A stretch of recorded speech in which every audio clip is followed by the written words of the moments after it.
Hello everyone, welcome in the next video for the carbon and its compounds for class 10. And now in this video we will discuss about the topic of the allotropy and the allotropes of the carbon. बच्चों आज के इस videos में हम लोग allotropy की बात कर रहे हैं। एलोट्रॉपी आप सिंपली ये समझ सकते हैं कि कोई भी एलिमेंट जब अपने दो या दो से ज़्यादा के फॉर्म में इस नेचर में एग्जिस्ट करता हो तो उन सारे फॉर्म्स को एलोट्रॉप्स कहते हैं और इस प्रॉपर्टी को एलोट्रॉपी। इसका मतलब जब भी मुझे एलोट्रॉपी की बात करनी है तो मैं ये बोल सकता हूँ the property of an element, the property of an element by which the property of an element by which it can exist in two or more than two forms which are physically different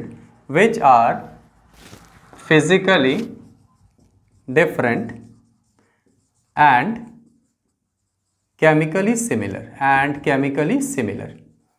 ये last वाला जो line है उस पर ज़्यादातर ध्यान देना है, केमिकली सिमिलर।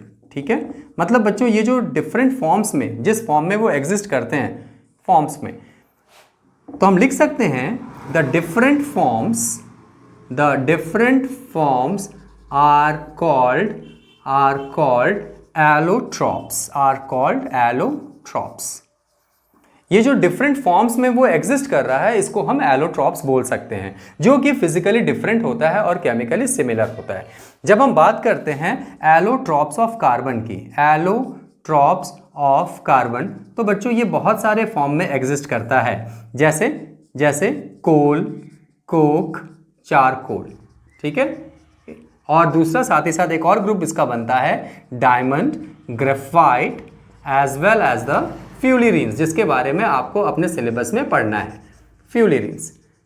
ठीक है, तो कोल, कोक और चारकोल ये जो फॉर्म होता है बच्चों एलोट्रॉप्स ऑफ कार्बन का, इसको हम बोलते हैं amorphous forms of the carbon. ठीक है, और इसको हम बोलते हैं डायमंड, ग्रेफाइट एंड फ्यूलिरीन्स को हम बोलते हैं क्रिस्टलाइन फॉर्म्स ऑफ कार्बन। तो अगर सिंपली बोला जाए कि डिफरेंट एलोट्रॉप्स बताओ तो कोल, कोक, चारकोल भी एलोट्रॉप्स है, लेकिन वो किस तरह का फॉर्म है? Amorphous form. एमॉर्फस फॉर्म कहने का मतलब ये होता है कि इसके जो कॉन्स्टिट्यूएंट पार्टिकल्स हैं या जो इसका अरेंजमेंट है वो इरेगुलर मैनर में है। इरेगुलर मैनर का मतलब ये है कि अगर मैं कोल की बात करूं तो उसके अंदर का जो भी कोई भी फॉर्म्स है या जो भी स्ट्रक्चर, जो उसका फिजिकल बिहेवियर है एटम्स का, कभी वो ट्रायंगल शो करेगा तो उसके सराउंडिंग एटम्स कभी सर्कल शो कर रहा है, कभी कुछ और स्ट्रक्चर, कभी कुछ और, मतलब एक जैसा नहीं रहेगा। ऐसे फॉर्म्स को हम कहेंगे एमॉर्फस फॉर्म। लेकिन जब हम डायमंड, ग्रेफाइट और फ्यूलिरीन्स की बात करते हैं तो इसका स्ट्रक्चर का जो पर्टिकुलर अरेंजमेंट होता है वो एक फिक्स्ड होता है। जैसे डायमंड में अगर हम बात करें तो टेट्राहेड्रल अरेंजमेंट, सब जगह टेट्राहेड्रल अरेंजमेंट ही आगे की तरफ जाएगा। अगर मैं ग्रेफाइट की बात करूं तो ग्रेफाइट में आपका हेक्सागोनल रिंग्स जो होता है वो आगे की तरफ फ्लो करता है। मतलब क्रिस्टलाइन कहने का मतलब ये हो गया कि जो कॉन्स्टिट्यूएंट पार्टिकल्स हैं वो एक फिक्स्ड अरेंजमेंट में होते हैं, और एमॉर्फस कहने का मतलब हो गया वो इरेगुलर शेप में या इरेगुलर मैनर में अपने आप को सजा के रखते हैं।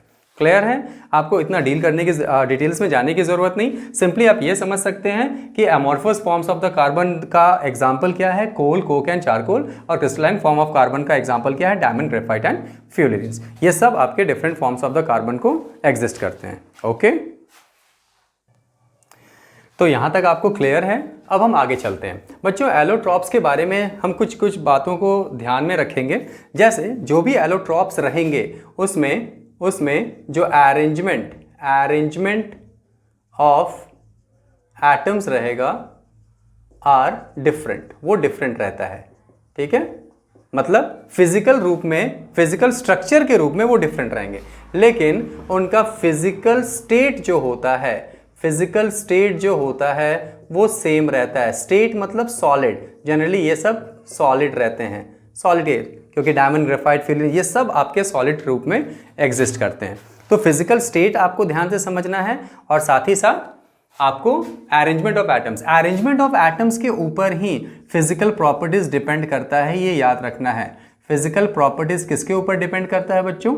आपके अरेंजमेंट ऑफ एटम्स। मतलब अगर अरेंजमेंट ऑफ एटम्स डिफरेंट है तो उसका फिजिकल प्रॉपर्टीज भी डिफरेंट होगा। तो देखो मैंने एलोट्रॉपी के डेफिनेशन में ये लिखा हुआ है कि एलोट्रॉपी वो प्रॉपर्टी है जिसमें जो एलोट्रॉप्स होंगे वो फिजिकली डिफरेंट होंगे, मतलब फिजिकल प्रॉपर्टीज उनकी डिफरेंट रहेगी मगर केमिकली सिमिलर होंगे। केमिकली सिमिलर कहने का मतलब कि उन सबका जो केमिकल बिहेवियर है वो लगभग एक ही होगा। जैसे फॉर एग्जांपल अगर मैं डायमंड को मैं रिप्रेजेंट करना चाहूँ किसी सिंबल में तो मुझे सी ही लिखना पड़ेगा, कार्बन, ठीक है। अगर मुझे ग्रेफाइट को कभी लिखना पड़े तो भी मैं इसको सी कार्बन के रूप में एग्जिस्ट करता हूँ, और अगर मैं इसको ऑक्सीजन के साथ बर्न करता हूँ, ये डायमंड है और ये ग्रेफाइट, तो मुझे कार्बन डाइऑक्साइड ही मिलेगा दोनों ही केसेस में। मतलब केमिकली रूप में ये दोनों सिमिलर हैं मगर फिजिकल प्रॉपर्टीज या डिफरेंट एटम्स के अरेंजमेंट में ये दोनों डिफरेंट है।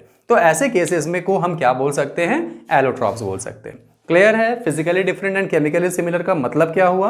ओके चलिए अब हम बात करते हैं एक एक करके डायमंड ग्रेफाइट, क्योंकि आपके सिलेबस में डायमंड ग्रेफाइट और फ्यूलरीन्स के बारे में हमें जानने को कहा गया है। तो स्टार्ट करते हैं। सबसे पहले हम स्टार्ट करते हैं डायमंड को लेके। यहाँ तक सबका हो गया है? गुड। अब देखिए जब हम डायमंड्स की बात करते हैं तो डायमंड्स के स्ट्रक्चर को ध्यान में रखना है। तो आप टॉपिक डालिए इस बार का डायमंड बहुत ईजी है, सिर्फ कुछ ही समय में आप ये सब समझ जाएंगे कि डायमंड्स के बारे में, उसके फिजिकल बिहेवियर के बारे में हम क्या क्या बोल सकते हैं। ठीक है, नोट कीजिए इसको जल्दी। तो हम सबसे पहले लिख सकते हैं it is the hardest crystalline form, it is the hardest crystalline form of the carbon. बच्चों कार्बन का जो प्योरेस्ट फॉर्म भी होता है वो उसका क्रिस्टलाइन फॉर्म होता है। यानी अगर क्वेश्चन अगर ये आता है what is the purest form of the carbon, तो आप बोल सकते हैं डायमंड ग्रेफाइट्स एंड फ्यूलरीन। तो ये सबसे हार्डेस्ट मटेरियल होता है, हार्डेस्ट क्रिस्टलाइन फॉर्म्स होता है किसका? कार्बन का। ओके, दूसरा और क्यों होता है ये भी एक रीजन है इसको जानने के लिए। तो यहां हम लिख सकते हैं बिकॉज, पहले यहां लिख लो, because it has hard 3D structure. दूसरा हम लिख सकते हैं in diamond each carbon atom is bonded with other 4 carbon atoms and no bond is free। ये पॉइंट आप जरा सा नोट कर सकते हैं। इसमें किसी भी तरह का जो अरेंजमेंट है वो फ्री नहीं होता। साथ ही साथ इसका जो अरेंजमेंट अगर देखा जाए 3D स्ट्रक्चर के रूप में मैं बात कर रहा हूँ, तो एक्चुअली क्या होता है कि अपने आप को ये टेट्राहेड्रल कार्बन का अगर अरेंजमेंट देखा जाए तो ये कुछ इस फॉर्म में एग्जिस्ट करता है। ये बीच में अगर मैं कार्बन मान लूँ तो यहाँ पर कार्बन एक लगा हुआ है, एक यहाँ लगा हुआ है, एक यहाँ लगा हुआ है, एक यहाँ लगा हुआ है, ऐसे करके एग्जिस्ट करेगा। ठीक है, फिर यहाँ से अगर जोड़ना चाहें तो फिर ये इस तरह जुड़ेगा, फिर यहाँ से जोड़ना चाहें तो फिर इस तरह जुड़ेगा। मतलब हर जगह रिपीटेशन हो रहा है और ये जो एक फॉर्म है इसको हम टेट्राहेड्रल फॉर्म बोलते हैं। ठीक है, इसका जो बॉन्ड कार्बन के बीच में जो बॉन्ड लेंथ ये होता है 154 pm। तो हम ये लिख सकते हैं in diamond carbon bond length is equal to 154 pm। बच्चों 1 pm का वैल्यू होता है 10⁻⁻12 मीटर। तो आप इसको कभी कभी एग्जाम में ये pm को मीटर में भी दिया जा सकता है, तो आप इसके कार्बन बॉन्ड लेंथ के बारे में पता कर सकते हैं। ठीक है, क्लियर है? चलिए आगे बढ़ते हैं, जल्दी से नोट कर लीजिए इसको।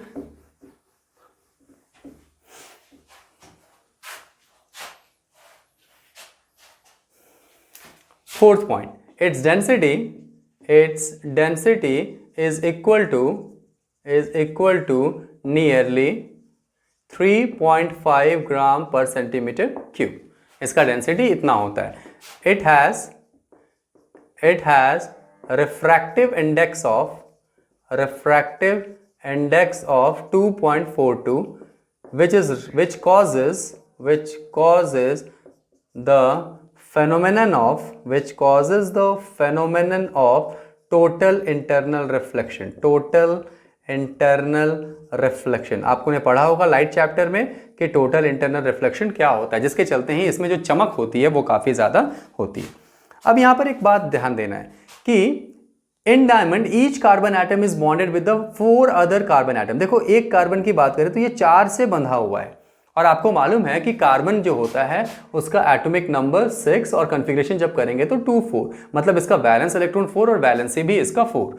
ओके, तो ये अपना चारों वैलेंसी यूज कर लेता है किसी के साथ बॉन्ड बनाने में, और कोई बॉन्ड भी खाली नहीं रहता। इसके चलते it is a poor conductor of electricity. कोई पूछेगा क्यों, तो हम बोलेंगे बिकॉज नो एनी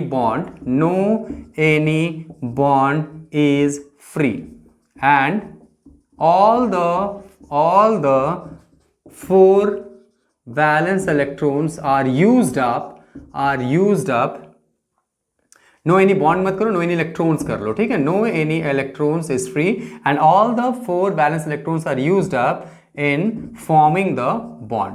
तो जल्दी से कमेंट करके मुझे बताइए कि कार्बन जब किसी के साथ बॉन्ड बनाता है तो वो कैसा बॉन्ड रहता है, फॉर्मिंग द बॉन्ड। जल्दी से कमेंट करिए कि कार्बन जो बॉन्ड फॉर्म करता है वो किस तरह का बॉन्ड रहता है। ओके, आपको मालूम है पिछले वीडियोस में हमने बात की थी bonding in the carbon atom, किस तरह का फॉर्मेशन वो करे। नोट हो गया सबका? Very good. इसके चलते इसका melting point and boiling point भी बहुत हाई होता है। लिख लेंगे it has high melting point and boiling point. तो ये कुछ फीचर्स हैं, ये कुछ फिजिकल प्रॉपर्टीज हैं डायमंड के बारे में जिसके बारे में आपको स्टडी करनी थी। ओके, ये 3D स्ट्रक्चर का होता है इसलिए थोड़ा ये हार्ड होता है। एक कार्बन 4 कार्बन से बंधा हुआ रहता है। इसका कार्बन के बीच में जो लेंथ डिस्टेंस होता है वो 154 pm के बराबर है। रिफ्रैक्टिव इंडेक्स डेंसिटी भी बहुत ज़्यादा होता है, इसके चलते ये हार्डेस्ट मटेरियल कहलाता है। क्लियर है? सबको पता चल गया ये सारी चीज़ें? गुड, मिटा दें इसको, नोट कर लीजिए फटाफट। क्लियर है बच्चों? मिटा दें इसको, फाइन। चलो बच्चों अब समझो कि डायमंड्स का यूज़ भी बहुत सारी जगह पे होता है। डायमंड जो कि बहुत ही हार्ड मटेरियल होता है, इसके चलते कभी कभी इसका यूज़ एब्रेसिव के रूप में किया जाता है। एब्रेसिव कहने का मतलब कोई अगर रफ सरफेस है तो उसको साफ करने में, उसको स्मूथ करने में भी ये काम आता है। साथ ही साथ जो सर्जिकल नाइफ्स होते हैं ऑपरेशन थिएटर में, जो डॉक्टर्स बहुत ही माइनर ऑपरेशन जो किया जाता है उनमें भी उनका यूज़ कर सकते हैं। साथ ही साथ आपको मालूम है कि जेमस्टोन्स बनाने के लिए, ठीक है, ऑर्नामेंट्स बनाने के लिए भी इसका यूज़ कर सकते हैं। तो ये बहुत सारे यूजेस हैं जिनको आपको देखना है, लेकिन ज़्यादातर ध्यान आप किस पे देंगे, उसके स्ट्रक्चर पे और उसकी इलेक्ट्रिकल कंडक्टिविटी पे। Diamond is a bad conductor of electricity. चलिए, दूसरा जो फॉर्म्स है वो है हमारा ग्रेफाइट। बच्चों, ग्रेफाइट बहुत ही इंपॉर्टेंट टॉपिक है और इसके बारे में हमें समझना है, ठीक है। ग्रेफाइट ये दूसरा एलोट्रॉपिक फॉर्म है, दूसरा pure allotropic form. It is the second pure allotropic form of carbon, which is grayish black in appearance,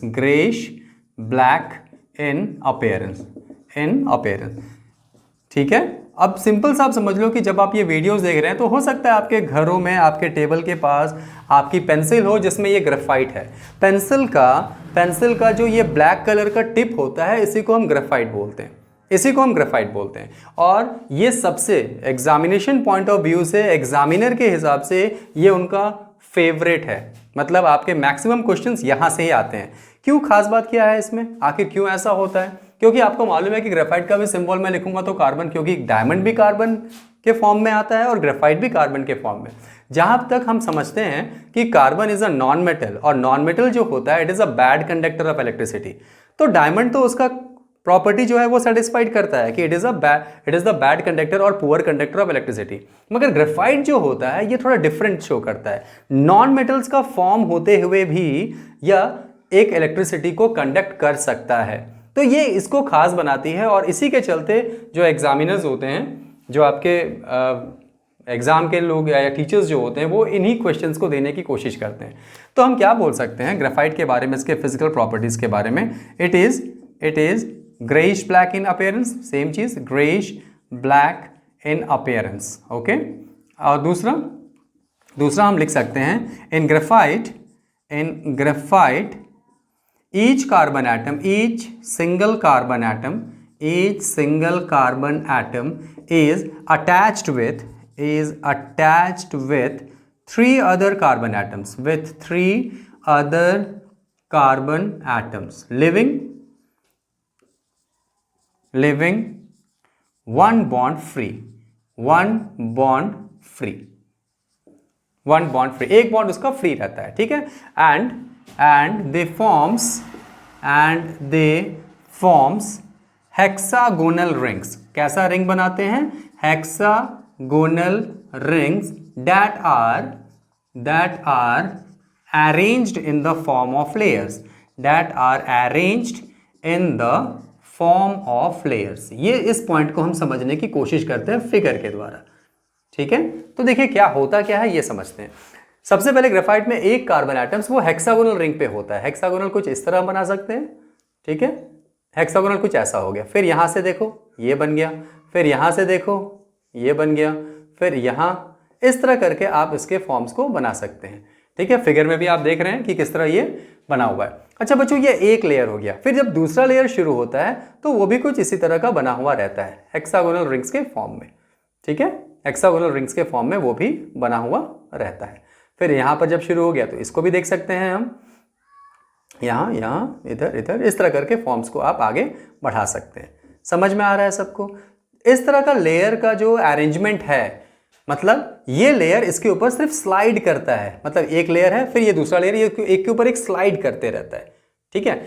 जहां भी आप कॉर्नर देख रहे हैं उन सब जगह पर कार्बन को आप फिट कर सकते हैं।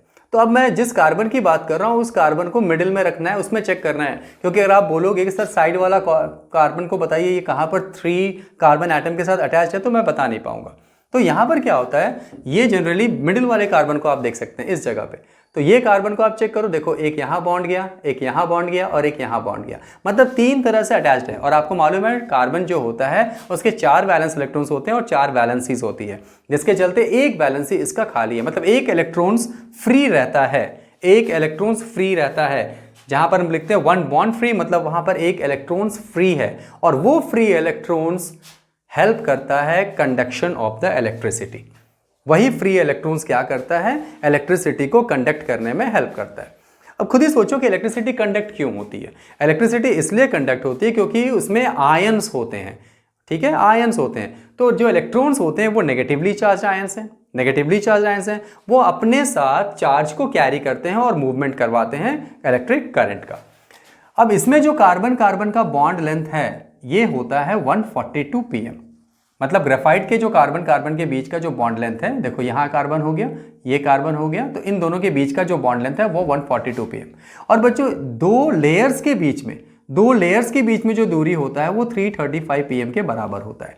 मतलब अगर क्वेश्चन ये आता है कि what is the distance between the two layers that are arranged in the graphite, actually graphite जो है वो एक के ऊपर एक लेयर के ऊपर चढ़ा हुआ है। जैसे आप एक के ऊपर एक बुक रखते रहते हैं तो वो एक लेयर के रूप में है, और इसके चलते क्या होता है वो स्लाइड करता है, स्लाइड करने के चलते ही it is soft and act as lubricant. Slide कर सकता है, ल्यूब्रिकेंट समझते हैं आप? ल्यूब्रिकेंट कहने का मतलब जैसे किसी मशीन को फ्रीली चलाने के लिए हम उसमें लुब्रिकेंट्स डालते हैं, जैसे ऑयल्स हो गया, ग्रेफाइट पाउडर हो गया, इन सब का यूज करते हैं। तो बच्चों ग्रेफाइट का जो स्लिपरी प्रॉपर्टी है, क्योंकि वो एक दूसरे के ऊपर स्लाइड कर सकते हैं, लेयर्स के रूप में स्लाइड करते हैं, इसके चलते उसको लुब्रिकेंट के रूप में हम ऐड कर सकते हैं। लुब्रिकेंट एक ऐसा मटेरियल्स होता है which is used to reduce friction को कम करने के लिए वो काम किया जाता है। मतलब अगर मान लो आप साइकिल चला रहे हैं और साइकिल में आपका जो साइकिल का चेन है वो बहुत ही ज़्यादा रफ में या बहुत ही ज़्यादा स्ट्रांग हो गया, जो मूव नहीं कर पा रहा फ्रीली, तो आप क्या करते हैं, दुकान में जाके वहाँ थोड़ा ऑयल डलवा लेते हैं या थोड़ा सा मोबिल डलवा लेते हैं। तो वो जो ऑयल या मोबिल्स है वो लुब्रिकेंट की तरह काम करता है। तो ग्रेफाइट भी लुब्रिकेंट की तरह काम करता है। क्लियर है? उसके बाद it has 2D structure. 2D structure. अच्छा, 2D स्ट्रक्चर का कहने का मतलब ये हो गया, देखने में तो लग रहा है कि ठीक है ग्रेफाइट है वो मेरा 3D है ना, लेकिन 2D कहने का मतलब ये हो गया कि ये जो दोनों अरेंजमेंट है लेयर्स के एक दूसरे के ऊपर इस तरह स्लाइड करके रखते हैं। और देखो यही होता है जब आप पेंसिल से लिखते हैं, ठीक है, ये पेंसिल है, अगर मैं कहीं लिखते जा रहा हूँ तो होता यह है कि इसका जो टिप है ये इन दोनों के बीच में ये एक लेयर उतर जाता है जिसको आप अपने प्रिंटिंग में लिखते हैं, फिर जब दूसरा लेयर आता है फिर वो उससे आप लिखते हैं, फिर तीसरा लेयर आता है, मतलब एक के बाद एक लेयर जो है धीरे धीरे इसमें उतरते चला जाता है। क्यों? क्योंकि ये सब एक दूसरे के साथ लेयर्स के रूप में अरेंज्ड हैं और इन दोनों के बीच में, इन दोनों लेयर्स के बीच में no strong force of attraction, कोई strong force of attraction, no strong force of attraction, कोई स्ट्रॉन्ग फोर्स ऑफ अट्रैक्शन नहीं होता।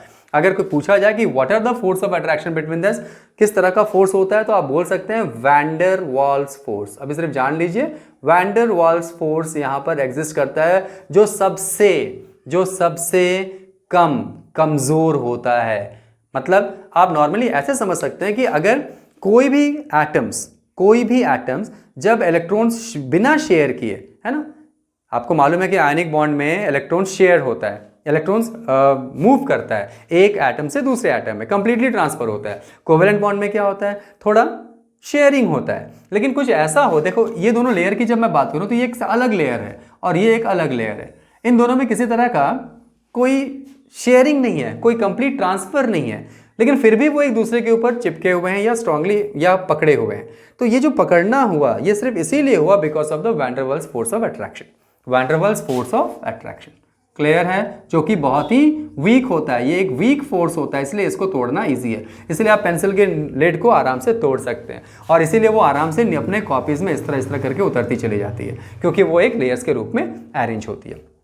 तो डायमंड का 3D स्ट्रक्चर और इसका 2D स्ट्रक्चर, और उस पर आप क्या लिखेंगे, it is a good conductor of electricity, it is a good conductor of electricity because, why, बताओ, कमेंट करो जरा, because it has one free electrons, एक फ्री इलेक्ट्रॉन्स इसके पास रहते हैं which is not participating in the bond formation, जो कि bond formation में पार्टिसिपेट नहीं करता है। क्लियर है? ठीक है, लुब्रिकेंट समझ में आ गया, सॉफ्ट समझ में आ गया, सिंगल बॉन्ड में कितने कितने उसके डिस्टेंस होते हैं, कार्बन कार्बन के बीच में 142 pm, ये सारी चीजें ग्रेफाइट में होती हैं। ग्रेफाइट का काम क्या है, अब इसका यूज क्या है ये भी हम समझ लेते हैं।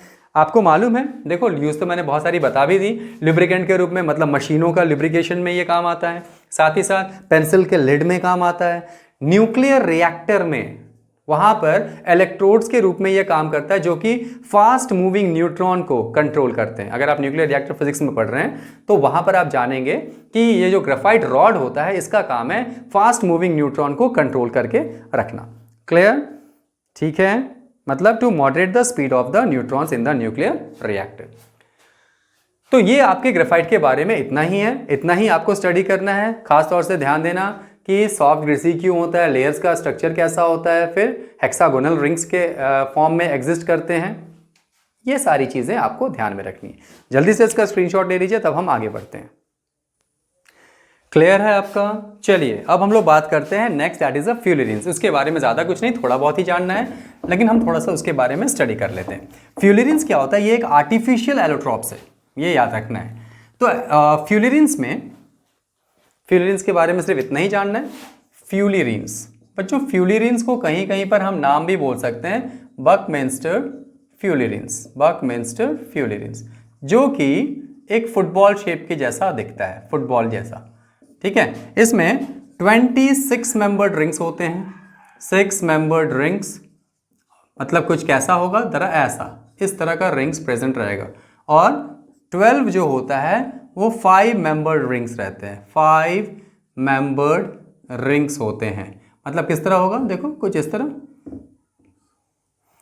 ठीक है, और यहां जोड़ दिए 1 2 3 4 5 membered rings.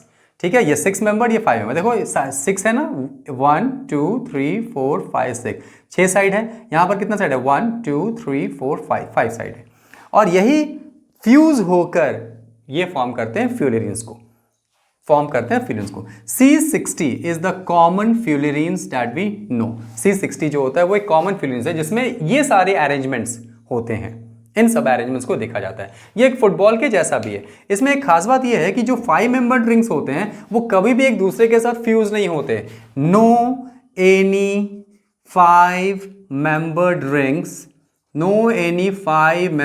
Rings are fused with each other, with each other. बस इतना ही आपको ध्यान देना है। ये क्या है, आप फुटबॉल को देख सकते हैं, समझ सकते हैं। ये देखिए फुटबॉल में मेरे पास फुटबॉल है, इसमें आप देख लो, कभी आपने फुटबॉल को ध्यान से देखा होगा ऐसे वाले फुटबॉल को, तो आप पता कर सकते हो it is exactly like that of the fullerenes. Check कर लो, जो व्हाइट वाला है उसका साइड गिनते हैं, देखो व्हाइट वाले का साइड 1 2 3 4 5 6 साइड है। अब जरा ब्लैक वाले का साइड देखते हैं 1 2 3 4 5, और आप चेक कर लो कोई भी ब्लैक वाला एक दूसरे ब्लैक के साथ डायरेक्टली अटैच नहीं है, लेकिन 6 वाला व्हाइट वाला एक दूसरे व्हाइट वाले के साथ अच्छे से अटैच्ड है। बस यही तो है बकमिंस्टर फ्यूलरीन्स। कुछ इस तरह के फॉर्म्स में बहुत छोटी जगह पर वो एग्जिस्ट करता है और इसी को हम फ्यूलरीन्स कहते हैं। क्लियर, समझ में आ रहा है? It is the pure state and act as an insulator. क्या क्या हो सकता है, फ्यूलरीन्स जो होता है वो इंसुलेटर की तरह रहता है, लेकिन जरूरत पड़ने पर वो सेमी कंडक्टर्स और कभी कभी कंडक्टर्स की तरह भी बिहेव करता है। और साथ ही साथ it acts as it helps in the improving the anti wear and the anti friction of the lubricants. ये anti wear and anti friction properties lubricants का उसको इंक्रीज करने में भी ये हेल्प करता है। सो फ्यूलरीन्स में इतना ही आ सकता है। किस तरह के 6 मेंबर ड्रिंक्स होंगे, किस तरह के 5 मेंबर ड्रिंक्स होंगे, क्या नाम होता है, कॉमन वाला कौन सा फ्यूलरीन्स है, and so on. So this is all about the allotropy and the allotropes of the carbon. और मेरे ख्याल से आपने फर्स्ट वीडियो ज़रूर देखा होगा, मैं डिस्क्रिप्शन बॉक्स में उसका लिंक भी दे रहा हूँ ताकि आप अपना सारा नोट्स कंप्लीट वे में बना सकें। और नेक्स्ट वीडियो भी बहुत जल्दी आने वाला है जिसमें हम लोग अब पढ़ेंगे versatile nature of the carbon. Till then पढ़ाई करते रहिए and all the very best. Thank you.